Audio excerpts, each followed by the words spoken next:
queríamos preguntarle en primer momento cómo ha sido ese desembarco en la NECA, porque llegó usted en febrero, casi un mes después se implantó ese estado de alarma que limitó muchísimo pues, todas estas tareas y proyectos que supongo que llevaría con usted a la agencia. ¿Cómo ha sido? Cuéntenos un poco cómo ha visto usted la perspectiva del coronavirus. Bueno, mi desembarco en la NECA, pues podríamos calificarlo de desembarco triunfal, porque cuando llegué, fui nombrada por el Consejo Rector el día 19 de febrero, entonces cuando llegué allí, pues me encontré que había casi 17.000 expedientes de sexenios de transferencia que había que evaluar. Y luego, pues como tú bien has dicho, al poco tiempo pues hubo una pandemia, con lo cual pues pero debo decir que lo hemos llevado bastante bien en la agencia porque la agencia tiene una trayectoria larga, la gente está son personas muy trabajadoras y muy bien acostumbradas. Entonces, lo de la pandemia, el día 10 hicimos una reunión en la agencia para que todo el que quisiera se pusiera en teletrabajo y el día 13, viernes, pues ya estaba todo el mundo al 100% prácticamente en teletrabajo en su casa. O sea que nosotros pues nos anticipamos un poco y todo el mundo en teletrabajo. Tuvimos que hacer un gran esfuerzo porque, claro, el teletrabajo supone que tienes que hacer más inversión en infraestructura, tienes que comprar licencias y bueno, pero vamos, ya hemos ido saliendo poco a poco y el trabajo lo estamos llevando a cabo. No hemos parado en ningún momento ni tampoco hemos aplicado los plazos, la detención de plazos y pues hemos seguido haciendo pues nuestras tareas, la evaluación la evaluación docente, Profesorado, sí. efectivamente, toda la evaluación. ¿Cómo ha sido esa evaluación del profesorado? Vi que hace poco se actualizaban esas cifras, que durante estos meses casi 500 expedientes se habían dado salida, que parece que había un poco de atasco, quedan todavía más de 1000 en ciencia de la salud, digo. ¿Cómo ha sido ese proceso de acreditación de forma telemática? No sé si se ha tenido que adaptar. Claro, nos hemos tenido que adaptar porque ahora mismo no ha habido ninguna reunión presencial, todas las reuniones han sido virtuales, entonces hemos tenido que hacer una adaptación rápida, pero todo el mundo se ha adaptado rápidamente. O sea que aparte del personal de la NECA, que es excelente, pues claro, hay que reconocer la ingente tarea que han llevado a cabo las personas que están en las tareas de evaluación, las investigadoras y los investigadores, y se ha hecho todo telemáticamente. Entonces, en el programa PEP, que evalúa profesorado no funcionario, y en el programa Academia, que evalúa profesorado funcionario, pues hemos estado trabajando y ahora pues tenemos respuesta en PEP, estamos en torno a la media de unos 4 meses. 4 meses. Eso ¿De es, espera sí. o de acreditación? Desde que llega el expediente hasta que se da respuesta, estamos respondiendo en 4 meses. Ha habido algunas complicaciones derivadas de que se ha presentado documentación en formato papel, entonces, claro, como no podíamos acceder, pero vamos, se ha tratado de pedirle por correo electrónico y por otras vías a la gente pues su documentación. Entonces, bueno, yo creo que estamos respondiendo bastante bien al respecto. También quería preguntarle sobre algunas problemáticas que se vienen arrastrando por parte del colectivo médico, por parte de estudiantes de medicina principalmente, que es, no sé si estaba al tanto, la problemática con las aperturas de nuevas facultades de medicina. Al ser medicina una carrera que necesita de un MIR para poder trabajar, pues se genera, digamos, un pequeño embudo de profesionales sanitarios que no pueden acceder al sistema. En ese sentido, no sé usted cómo ve esa problemática, si la conocía y en este caso, cómo la valora. Es decir, ¿cree que usted que hay demasiadas facultades de medicina en España? Bueno, yo pienso esa pregunta es de muy difícil respuesta porque también se podría preguntar si hay demasiados estudiantes de medicina o si hay suficientes plazas de médicas y médicos en España. Entonces son preguntas difíciles de responder. Entonces depende de los datos que mires y depende de cuál sea tu perspectiva. Entonces, por ejemplo, como bien dices, pues bueno, en los últimos años el número de plazas de MIR ofertadas pues ha crecido, se ha mantenido o ha Sí, ha ido crecido. aumentando poco a poco. Eso es, efectivamente. Sin embargo, ha crecido el número de personas que salen de los estudios de medicina.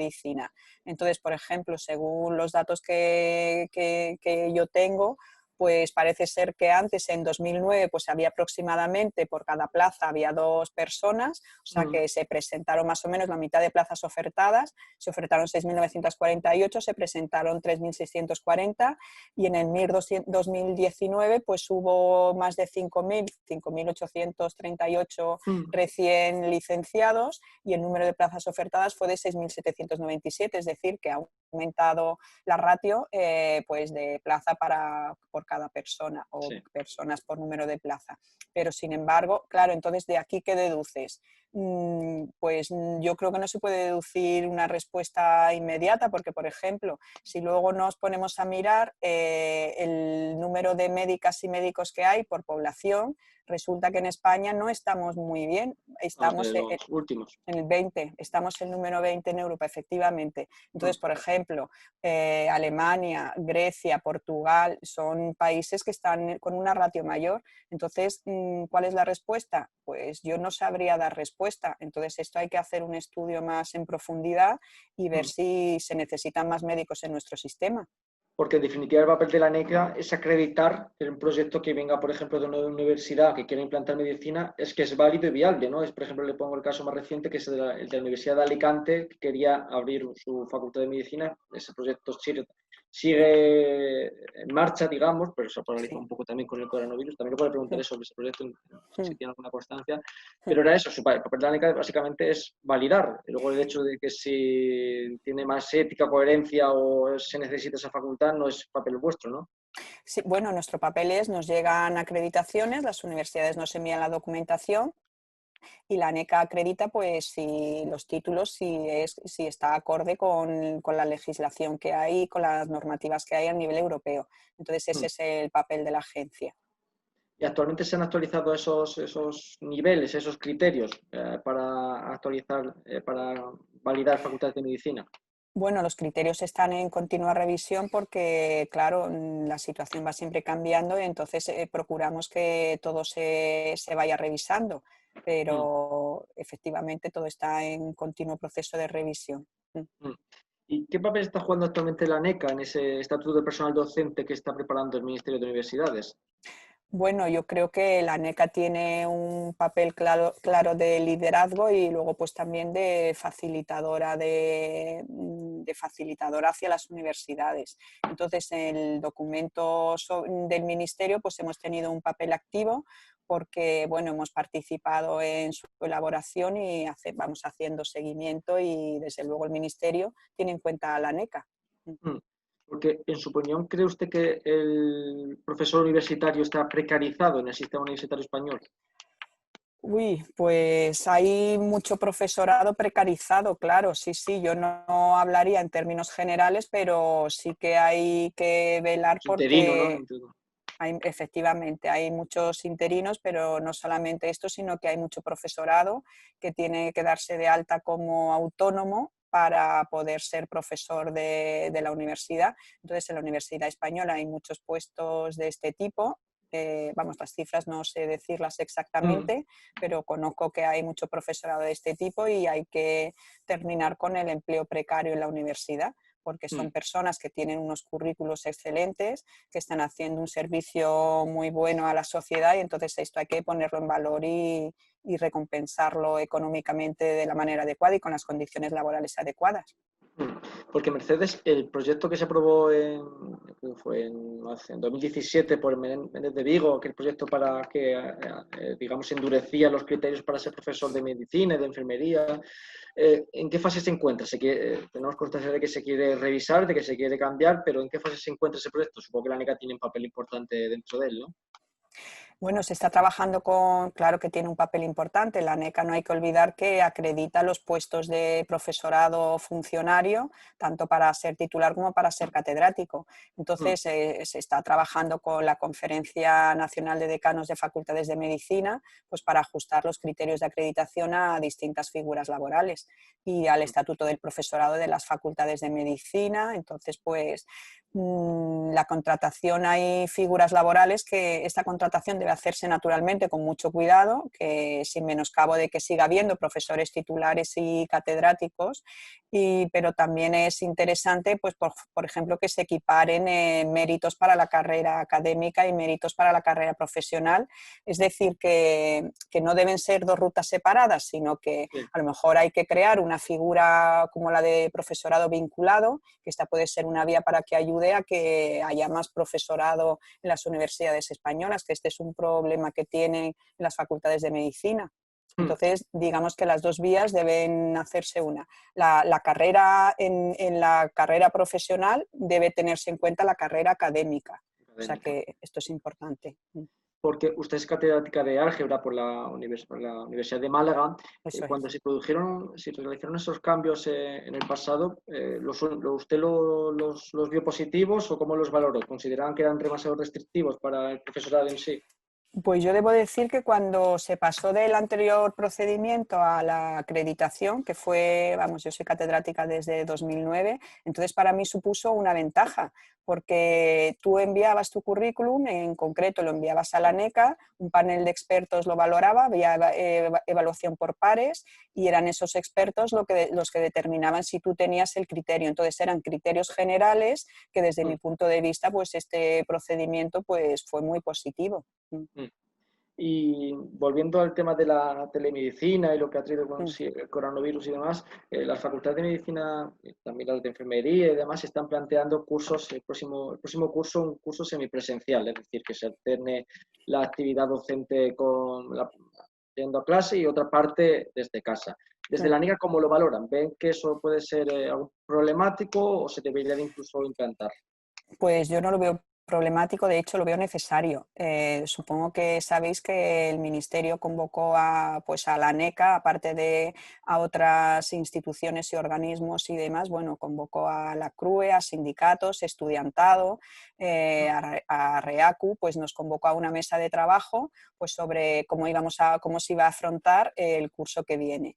Y en esa mesa de trabajo, pues la ANECA dijo que su punto de vista era que el curso que viene se tenía que abordar de manera semipresencial porque las condiciones sanitarias así lo estaban recomendando. Entonces es mejor plantear ese escenario, un escenario de hibridez, digamos, enseñanza híbrida, en el que, por ejemplo, hay muchas cosas que se pueden hacer de manera virtual, como por ejemplo las lecciones magistrales se pueden dar de manera virtual. Y luego la presencialidad había que limitarla pues, a grupos pequeños porque hay que tener en cuenta pues, las recomendaciones sanitarias, naturalmente. Claro. ¿Y eso no altera un poco los planes de estudios que se aprueban inicialmente? Naturalmente, eso aprueba los planes de estudio, pero bueno, si hay algo que caracterice a la ANECA es la flexibilidad que hemos mostrado durante la pandemia. Entonces, de la misma manera que no pedimos que se cambiaran las guías docentes, que se modificaran, lo que dijimos para terminar el curso es que las universidades nos enviaran sus adendas a la planificación que se había hecho. Así lo hicieron, les dimos una respuesta, hemos hecho seguimiento con ellas y para el próximo curso lo que planteamos es exactamente lo mismo, que no haya modificación de guías docentes, sino que las universidades nos manden las adendas. Entonces debe quedar claro que nosotros no queremos, la ANECA no se quiere que las universidades hagan más trabajo. Es decir, lo que pedimos es estas adendas porque las universidades al estudiantado que tienen que informarles de cómo va a ser el desarrollo del curso, tienen que informarles cómo va a ser la evaluación y cómo se va a cambiar la docencia. Entonces, esta información que ya se le va a dar al estudiantado, lo único que necesitamos es que nos la transmitan a la ANECA. Entonces, en ese sentido, no estamos dando trabajo extra a las universidades, porque esto ya lo tienen que hacer. Actualizar la información que van a implantar, ¿no? Y no sé Efectivamente. si tendrían datos sobre las facultades de medicina que están actualmente en proceso de revisar sus programas docentes, es decir, de incluir nuevas asignaturas, modificar sus créditos. No sé cómo está ese proceso actualmente. Si te refieres a los procesos de acreditación y demás. De modificación de los programas universitarios, es decir, por ejemplo, la Universidad de Salamanca, la Facultad de Medicina de la Universidad de Salamanca, me constaba de que quería cambiar su currículum formativo, lo que me refiero. Es decir, no sé si en ese sentido cómo se está ese procedimiento. Pues sí, en el procedimiento de acreditaciones de las universidades y luego de seguimiento y pues hasta 2000, en el año 2018 lo habían solicitado 2 y ahora mismo no tenemos así ninguna solicitud pendiente, pero hay que tener en cuenta que los plazos son plazos largos para hacer este tipo de Sí. cosas. Y luego también hay que tener en cuenta que la ANECA es una agencia estatal de acreditación, pero que hay también agencias autonómicas, es decir, que también pueden ir dependiendo de las competencias que tenga cada autonomía, pueden hacerlo pues, con la agencia correspondiente si la hubiere. Hmm. ¿Cree usted que actualmente hay muchas diferencias entre los planes de estudios de todas las facultades de medicina de este país? Es decir, ¿o hay un consenso, digamos? Le hablo precisamente por un ejemplo, hace poco entrevistaba a una catedrática de medicina de la facultad de Castellón, creo que era, que Sí. me hablaba de la falta de feminización de las asignaturas de medicina. Que no es lo mismo, por ejemplo, un paro cardíaco en un hombre que en una mujer y que actualmente se sigue estudiando ese paro cardíaco en hombres, no se extrapola. ¿Cree usted que falta un poco de coherencia, de feminización en esos planes de estudios? Bueno, debo decir que la ANECA pues, lo que hace es acreditar la calidad y asegurarse de que las universidades tienen sus sistemas de acreditación de la calidad, los tienen pues, correctamente implantados. Entonces, así que la respuesta que te puedo dar no es una respuesta desde un punto de vista de la ANECA, porque nosotros Sí. no valoramos eso, sino desde mi punto de vista personal. Entonces, desde mi punto, efectivamente se ha demostrado que los estudios que se hacen, muchos estudios que se hacen a nivel médico, contemplaban mujeres y hombres como si fueran Lo mismo. pues lo mismo y efectivamente no lo son. En el infarto, por ejemplo, no se manifiesta lo mismo en mujeres que en hombres. Entonces yo sí que pienso que se tiene que hacer una revisión de la medicina en este sentido, de que hay que tener en cuenta pues que hay diferencias entre mujeres y hombres. Y luego Mm. la perspectiva de la mujer yo creo que es importante, sí. Mm. ¿Las prácticas en hospitales ustedes también las valoran a la hora de hacer esa valoración? Sí, sí, Sí, también. sí, se ¿Qué hay que valora tener en todo, cuenta? claro. Entiendo que el hospital, el número de camas disponibles. Bueno, lo que valoramos es si las prácticas que se hacen se corresponde con lo que se ofrece al alumnado. Es decir, si con esas prácticas la persona que las hace pues va a recibir eso que se le ha ofrecido, que la universidad le ha ofrecido. Es decir, si ha adquirido las competencias que se le han ofertado. Eso es lo Perfecto. que valora la ANECA. Vale, y ya una última pregunta dentro de del tema de medicina y ciencia de salud. No sé cómo valoraría la docencia universitaria española con respecto a otros países de Europa. ¿Cree que las ciencias de la salud en este país, cómo se enseñan, son equiparables o son de mejor calidad que la de otros países de Europa? Bueno, no sé si son, desde luego, equiparables, lo son naturalmente, porque fíjate que la ANECA es una agencia que está acreditada, está en el registro europeo. Mm. Entonces, todas las agencias a nivel europeo, pues digamos que la valoración que se hace es la misma. Es decir, que un estudiante de una universidad española, pues perfectamente, o Mm. Sí, un puede médico estudiar. de una universidad española, entonces sí están perfectamente equiparadas.